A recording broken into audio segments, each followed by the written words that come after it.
Text 16. नासतो विद्यते भावो नाभावो विद्यते सतः उभयोरपि दृष्टोऽन्तस्त्वनयोस्तत्त्वदर्शिभिः. Meaning, by nature, the body is ever changing and the soul is eternal.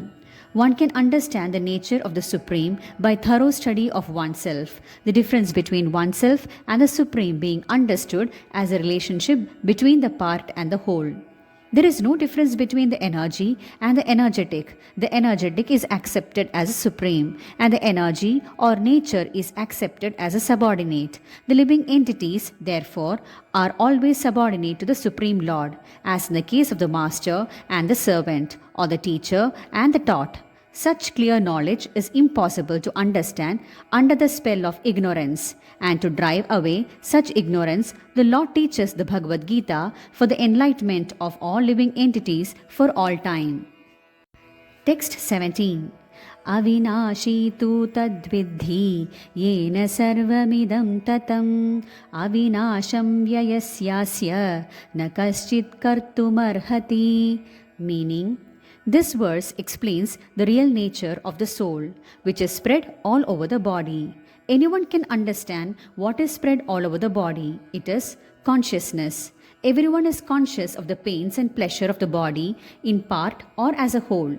This spreading of consciousness is limited within one's own body.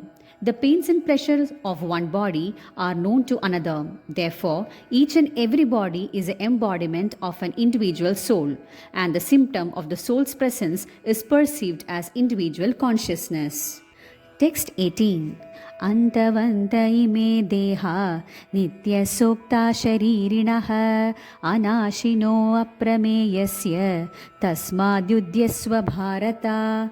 Meaning, the material body is perishable by nature. It may perish immediately or it may do so after 100 years. It is a question of time only. There is no chance of maintaining it indefinitely. But the spirit soul is so minute that it cannot even be seen by an enemy, to say nothing of being killed. As sunlight maintains the entire universe, so the light of the soul maintains this material body.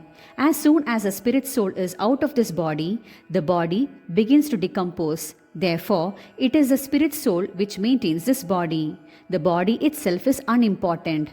Arjuna was advised to fight and not to sacrifice the cause of religion for material, bodily considerations. Text 19. Yayenam veti hantaram yaschainam manyate hatam ubhau tau na vijanito nayam hanti na hanyate. Meaning, when an embodied living entity is hurt by fatal weapons, it is to be known that the living entity within the body is not killed. The spirit soul is so small that it is impossible to kill by him by a material weapon.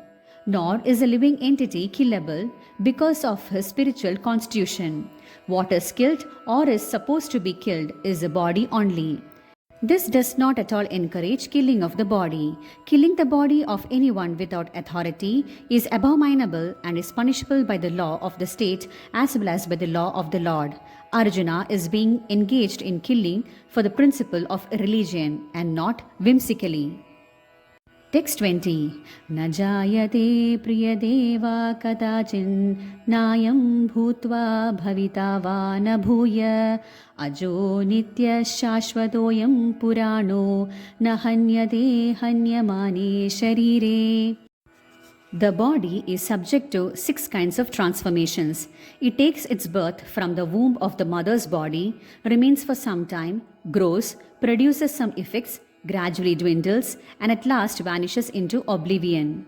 The soul does not go through such changes.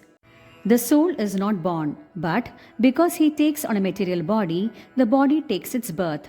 The soul does not take birth there, and the soul does not die. Anything which has birth also has death, and because the soul has no birth, he therefore has no past, present, or future. He is eternal, he is ever existing and primeval. That is, there is no trace in history of his coming into being. The soul does not at any time becomes old as the body does. The changes of the body do not affect the soul. The soul does not deteriorate like a tree or anything material. The body develops because of the soul's presence. Hare Krishna.